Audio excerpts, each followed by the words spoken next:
आप सभी लोगों का बहुत बहुत स्वागत है। और आप सभी लोगों को पता होगा कि सरकारी सेवकों का जो महंगाई भत्ता पहले था 53%, महंगाई भत्ता पहले 53%, तो 2% की और वृद्धि किया गया है। और कुल मिला के महंगाई भत्ता जो है अब मिलेगा, जो सरकारी सेवक है उनको 55% मिलेगा। कैबिनेट का मोहर, यानी कैबिनेट की मोहर लग चुकी है। अब आगे देखिए इसमें क्या है।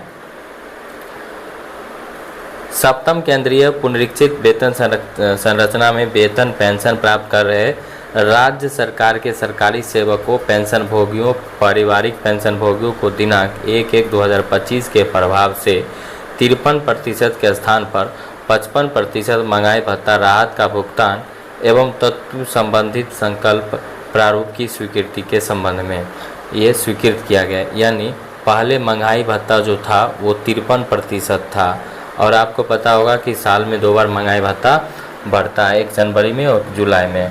तो अभी जो है फ़िलहाल 2% महंगाई भत्ता में बढ़ोतरी की गई है। बिहार सरकार के द्वारा जो है 2% महंगाई भत्ता पर मोहर लग चुकी है। अब सरकारी सेवकों को 55% महंगाई भत्ता देय होगा। ठीक है सर, मैंने अनुभव किया है कि कक्षा में गहन प्रयास करने के बाद भी यथेष्ट आउटपुट विद्यार्थियों के लर्निंग के रूप में नहीं मिलता है।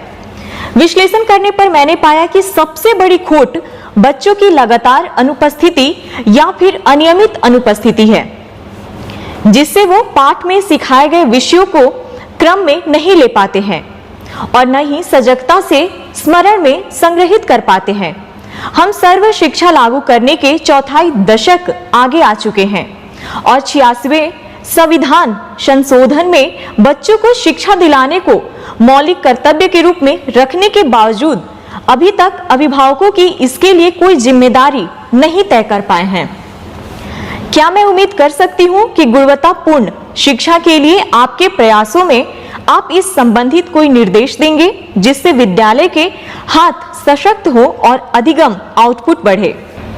देखिए, अगर आप किसी सरकारी व्यवस्था में, तो सरकारी स्कूल है और प्राइवेट स्कूल भी आप देखते होंगे, और अगर कोई स्टूडेंट प्राइवेट स्कूल में लगातार अनुपस्थित होता है और अनियमित है, तो उसको चिट्ठी उसके माता पिता को भेज देता है कि भाई आपके टीचर, आपके जो स्टूडेंट है और आपके जो छात्र छात्रा है हम लोग स्कूल से बाहर निकाल देंगे।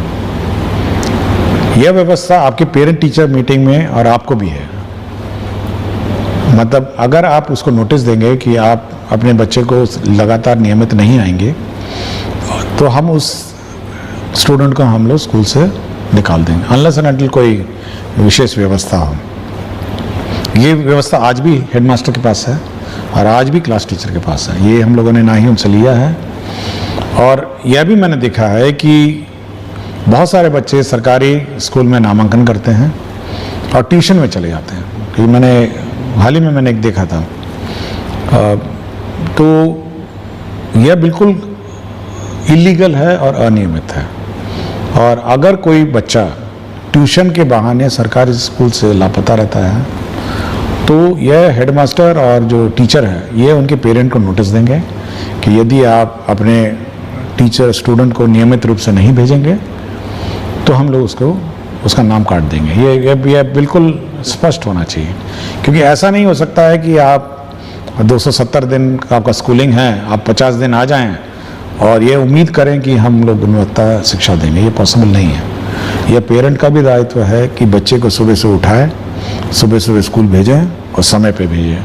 बहुत सारी समस्या हो सकती है, कोई व्यक्तिगत विशेष समस्या हो सकती है, और मैं चाहूँगा कि ये बिल्कुल ये सख्ती टीचर्स भी बरतें और हेडमास्टर भी बरतें और पेरेंट्स को सचेत कर दें कि अगर आपका बच्चा नहीं आएगा, एक बार लिखित में दे दें कि भाई देखिए ऐसा सा है, आपका बच्चा फलाना दिन इस महीने में इतने दिन आया और इतने दिन नहीं आया, और ये बिल्कुल खेद का विषय है, और ये इसमें अगर सुधार नहीं होगा तो हम आपके बच्चे को स्कूल से बाहर निकाल देंगे। यह चेतावनी देनी चाहिए।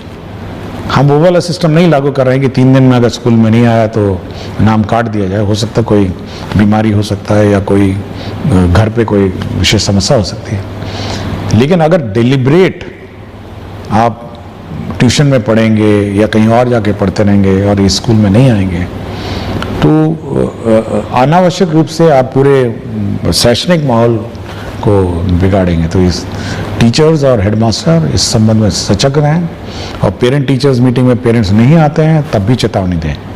थोड़ी कड़ाई करनी पड़ेगी। देखिए, शैक्षणिक व्यवस्था ऐसे नहीं हो सकती है। यह कोई ऐसा व्यवस्था नहीं है कि हम लोग वन साइडेड मेहनत कर रहे हैं और वहाँ पे अभिभावक इसको लाइटली ले रहे हैं या बच्चे बहुत लाइटली ले रहे हैं। नहीं, ये नहीं ले सकते। सरकार कितना पैसा इसमें डालती है, कितना टीचर बहाल कर चुके हैं, कितने बुक्स आपको फ्री दिए हैं, कितना स्कॉलरशिप देती है, कितनी राशि इसमें व्यय होता है। इस व्यवस्था को लाइटली नहीं लिया जा सकता है। हम मेहनत करेंगे तो अभिभावक को भी मेहनत करना पड़ेगा और बच्चों को भी मेहनत करके स्कूल में आना पड़ेगा। ये दोनों तरफ है। टीचर्स बहुत मेहनत कर रहे हैं, बिल्कुल ठीक बोली हैं कि इतनी मेहनत करती हैं, उसके बाद भी बच्चा अगर गायब हो जाएगा तो कार्रवाई हो जानी चाहिए।